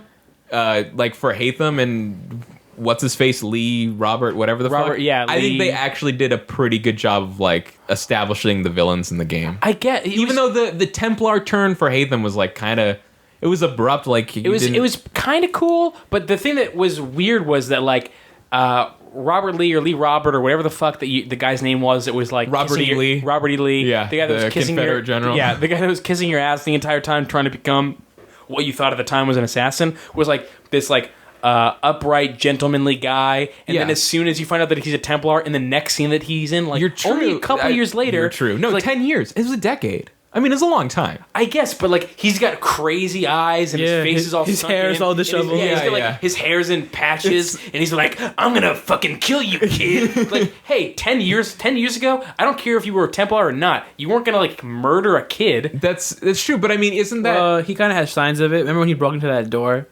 he was like, Haytham's like, oh, they're not here. And then Robert E. Lee just like kicks down. I don't know. Robert E. Lee. Robert E. Lee is a Confederate general. Well, what's the name? War. I don't remember the name. He kicks down the door and he's like, "Huh, that's odd." And like, There's a difference between breaking and entering and murdering an innocent child. But 10 years? That's what I'm saying. It's like, it's not... I mean, that's kind of the whole thing with the Templars, is that they sort of present themselves like, we're upstanding, but then, like, right beneath the surface is, like, this, like, sort of savage lust for power, basically. Yeah. And so it's like he gets the power, and then 10 years of having that power, he's, like, corrupted. It is 10 years, you're right, but also, it's the next 10 minutes. It's the next scene. You're right. It is 10 years in the story, but it's 10 years in the game, and they don't do... At least have a cutscene of, like, Haytham telling him to do bad things. Like, I don't want it, and then he does it anyway, and then he's evil. It totally gets something. Yeah, it totally gets back to my thing about Assassin's Creed 2 and 3. I just think do a terrible job of like conveying the passage of time. Yeah. And I think that is couldn't possibly have more to say about Assassin's Creed 3. A game that neither of us even finished 50%. And by the way, not sure if you guys remember this, we're in the middle of my top 5 downloadable game list. So, was it Fez that you had just passed? No, Lone Survivor. I didn't even talk about it at all. So my number 3 downloadable of the year is Lone Survivor. It's this game made entirely by one person. He did all the coding, all the art, and all the music, and all the writing. And it's Jasper Byrne. And it's basically just 2D Silent Hill. It was just like, seemed like this guy was like a really big Silent Hill fan. Maybe it was probably dismayed by how bad the recent Silent Hill games have been. And just like, I'm gonna make one, and he did, and it was really good. I'll play it. It's it's a 2D game. It's pixel art. It has all these awesome screen effects, so it looks all like grungy and distorted. It's a horror game. Pixels the size of your fist. It's awesome. Is it scary? Yeah. Really? I mean, could a game that looks like that like elicit fear? Totally. Yeah, if it's tangent driven, that definitely. Yeah. I think so. And it's you start off as this guy who's by himself in this world that is inhabited by monsters, or maybe it's not. Maybe you're just insane. Maybe it's all in your head. It's that kind of story. It's done really well though. And you mean It's Silent Hill? It's Silent Hill. Yeah. It's Silent Hill. There are no fucking joke. There are humanoid faceless monsters that you hear static when you get close to them. Wow. Okay. You have a map of the apartment building, and when you discover a passage that's blocked off, it puts a squiggly red line over it. Like, it's just Silent Hill. Okay. But they have all these survival mechanics where you have to sleep, you have to get rest, you have to drink, and you have to eat to survive. And I mean, it tracks everything. And so I got to the end of the game and found that and maybe this is like a fault of the game where it doesn't maybe totally explain how important all of the stuff that you're eating and all the sleep that you get, because it'll be like your character will sometimes be like, man, I'm tired. And that means you have to go sleep, but it basically means like you should already be on your way to go to sleep when he says he's tired or something. Like, you should do, like, anytime he says he's tired or hungry, like, you need to do it immediately. It's not just like, oh, if you go too long without eating, he dies. It's like it all affects the ending that you get, and depending on whether you decide to be like a murderer who like kills all the monsters, or you decide to stealth around all the monsters, like that plays into which ending you get. So if you kill the monsters, you get a worse ending? I don't know if it's worse, but you get a different ending. Okay. You don't know if it's worse, or just it's I don't know if it's worse. It probably is. It's probably worse. It's probably a worse That's the ending I got. I stealthed around a lot of monsters, but apparently like the amount that I killed was too much, so... Okay. You monster. Yeah. Exactly. The greatest monster is man himself, yeah. Kyle. You monster. There's just like tons of food items in the game that you can find all over the place, but there's also a light crafting system where like you have like, I think peanut butter. I mean, no, you have crackers. You have cheese, and then you can eat them individually, or you can combine them to make cheese and crackers. Oh, it's like that kid's snack? Yeah. You get some handy snacks. But you can't do it till you get the little red stick, and then I always just dip them in. I've seen that. Monster. You are you are a heathen. What would happen is you're eating like some Viking handy. Whenever I would use the stick, it would take me too long to get the appropriate amount of cheese on. Yeah. And I would be able to more easily No, hey. divide it up between 4 different crackers if I stuck it in, stuck it in a quarter of the You're way totally in right. and dug it though. out. I Yeah. mean, this happened like this year. And I see Keith eating these handy snacks. He's just dunking them in, and it's like suddenly it's like my life is flashing before my eyes. It was like, what have I been doing with this red stick bullshit for 22 Oh, yeah, years? You know what you do man. is afterward you chew on it, chew on the red stick. Why not? Yeah. Maybe.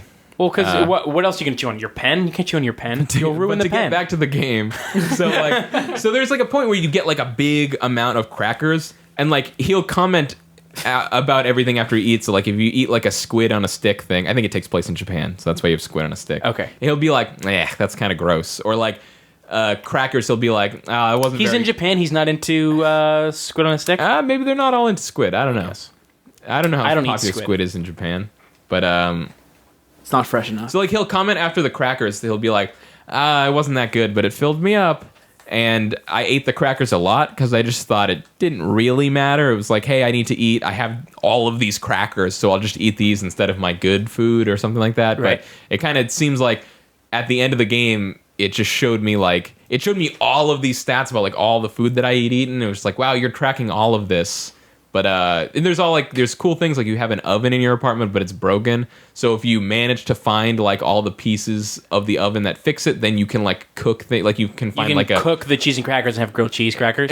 maybe, I don't know, but like I know you can find like a ham, but you can't cook the ham unless you have an oven. Like I never Right. got the oven upgrade.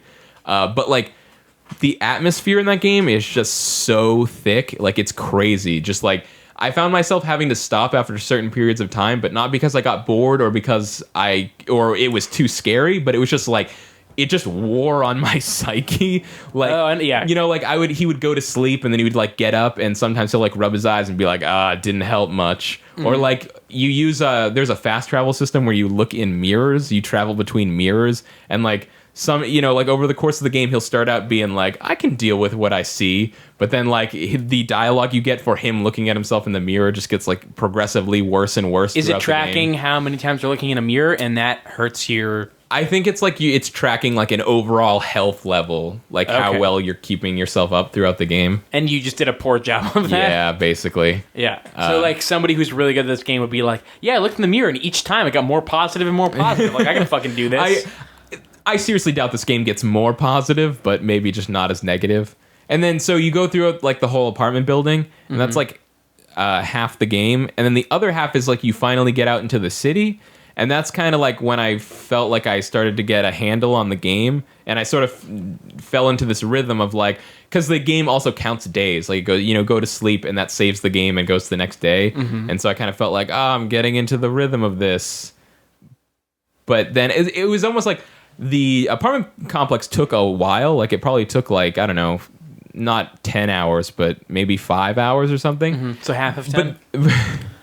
But then when I got to the city, I felt like, the game is really opening up now. Like it's so much bigger. And like the city ended up being maybe like the second half of the game. Right. And so the only negative thing about the game really was like I got to the end and was like, really? That's the end? Like I thought there was so much more to discover. Even in if this it was game. like 12 or 13 hours? It was maybe like 10 hours. Okay. And so it's kind of like it's hard to say like a negative thing is that I wanted the game to be longer because I really liked it basically. Right. So I was kind of like, I wish it was longer, and I wish it had been a little bit better about surfacing like the hey, all of this like eating stuff is super important. But but it's still like totally one of the most memorable experiences of. Yeah, you talked a lot about this game like during On our live show that It was such a good show too.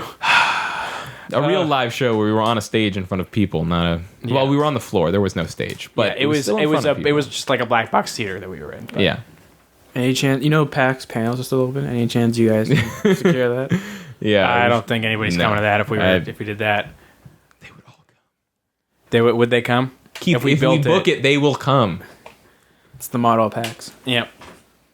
They sold out so fast too. They sold out so fast. Oh yeah, they sold out like way fast. I never. PAX Prime this year sold out in like 5 days. That's like I feel completely sold out. Sucks. Yeah. I don't have any tickets. we bought ours. I a couple warned months you. ago. You got fair warning. Yeah, I was like, this was the year that I was like, yeah, I don't care if it doesn't mean anything. We should get press passes. Fuck it. But it was like press pass registration didn't open up for like another 6 months, and I was like, oh, dude, if we don't get press passes, then I'm not going to PAX. So I have to just like bite the bullet. I and don't get think regular we could tickets. get press passes. Yes, Dude, you can. Anybody can get press passes. Yes. Yeah, oh okay, my, maybe. It's ridiculous how we easy see it is to kids get 'em. get press passes. It's Yeah. easy. Yo, no, I'm not saying like. People with Facebook pages get press passes. Yeah, we Listen, deserve a I'm press not pass. saying PAX press passes don't go out to stupid people that don't deserve press passes.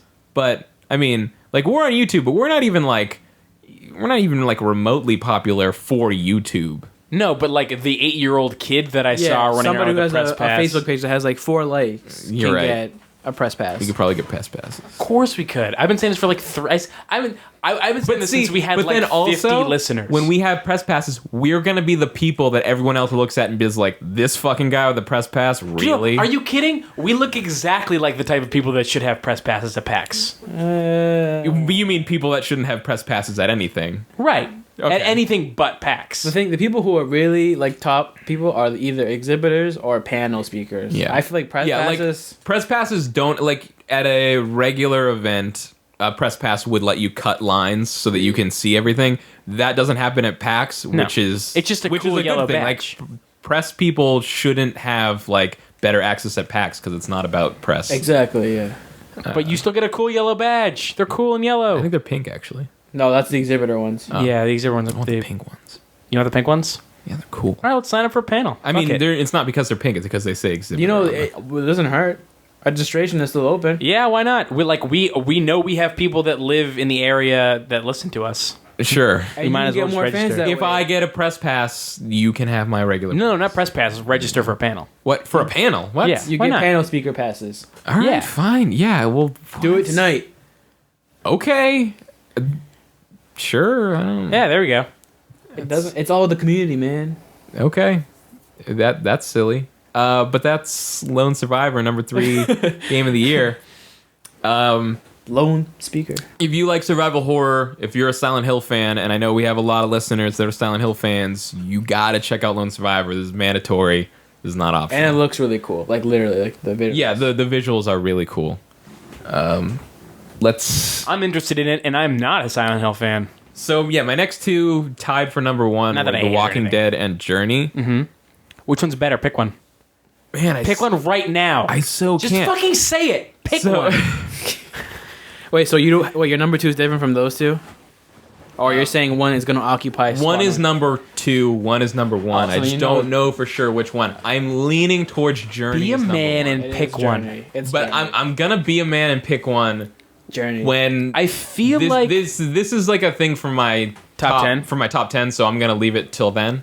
here's the way I feel. I haven't played Journey, so obviously I can't say, but I do know that like I And see, understand the feeling that people describe when they talk about how Journey made them feel, but I know that there were there more times in Journey or more times in The Walking Dead where you had like a powerful emotional response elicited from you I because don't think of the it's game. about the amount It's- of times. It's how it's done. Well, it's a hard question to answer because Journey is the length of a single Walking Dead episode, and like not even the longest. Yeah. Like episode 3 is like way longer than Journey, but Journey is like filled top to bottom with like moments that elicit strong emotional Really? reactions. I can't even imagine. Like I know, I it's- understand that it's true. And the sad part is now that you've heard the entire world keep telling you how amazing the game is, there's no way that you can play it now and have people's expectations that they've set for you like live up to Yeah. that at all. I'm pretty good at removing myself from like expectations. all right, like that. maybe it's just It's yeah. just- I think we should save this It's- for game of the year. I think talk. the reason that I'm pretty good at removing myself from expectations like that is because I don't because trust you're just any. so smart. No, I just Just like a genius. I don't. Just your brain. It's like the power of 10 men's thoughts. That's true, but I think it's really just because I don't trust anybody's opinion to be similar to mine. Like I have just like weird opinions about everything. Why would anybody be right about That's their true. like? I understand what you're saying. So you like Walking Dead for different reasons than most people do? No. But I just mean like I have weird tastes and opinions on stuff, and I know that. So when a bunch of people are telling me that I think it's going to be really awesome, I don't go in. True. You think the first Harry Potter book is the best one?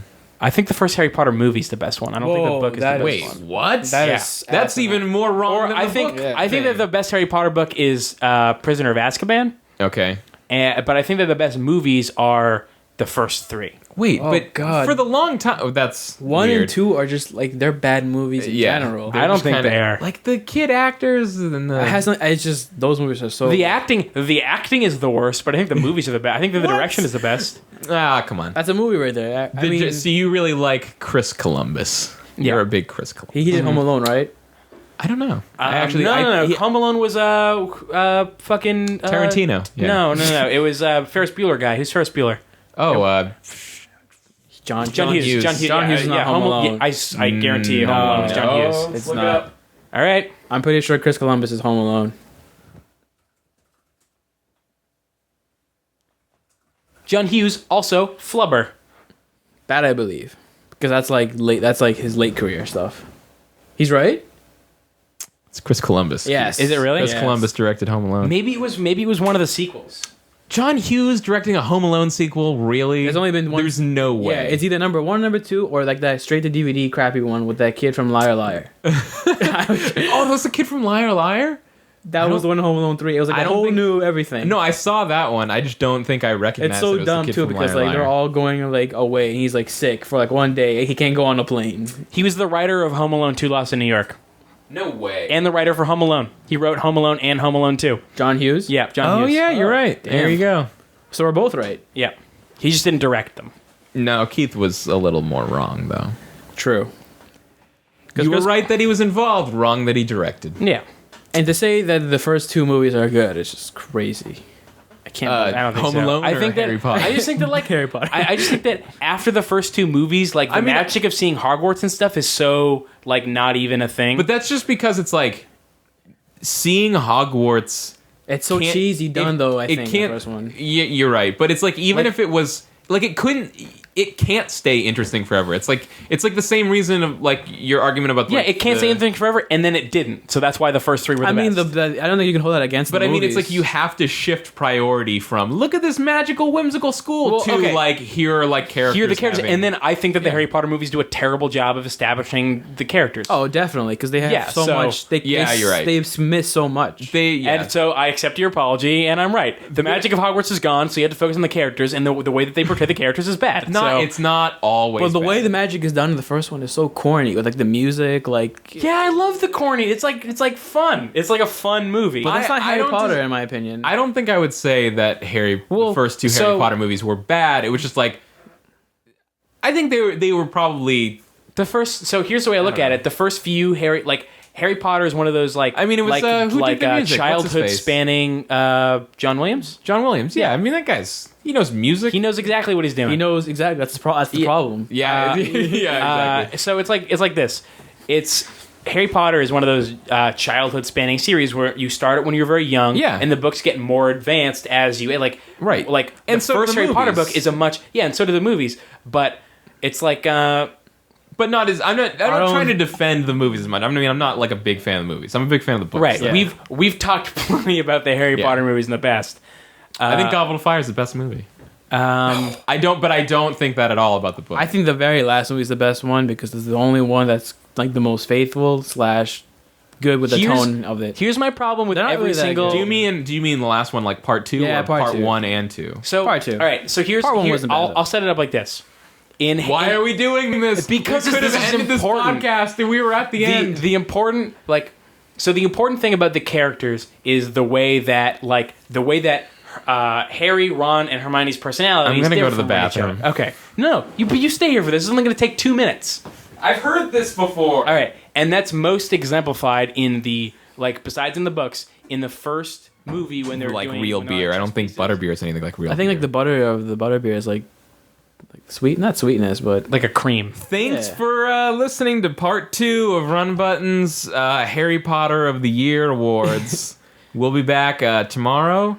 with our top 10 Bug overall reviews. game of the year lists. We're all going to say personal top 10s for the year, and then we will decide together on an overall official Run Button top 10 of the year games. One more thing, Kyle. Harry Potter. I mean, top 10 Harry Potter books. One more, movies top for the 10 year. Harry Potter moments. Do you remember seeing Deathly Hallows Part 1 and leaving the theater and hearing that? Yeah. Like, You know what I'm saying? my biggest problem with them are still that, like, Why fucking, is this still happening? Why are you doing this? fucking Harry didn't do shit. Stop it. Get him out of that movie. Come back tomorrow for a top 10. He can't be an Or. He can't do shit.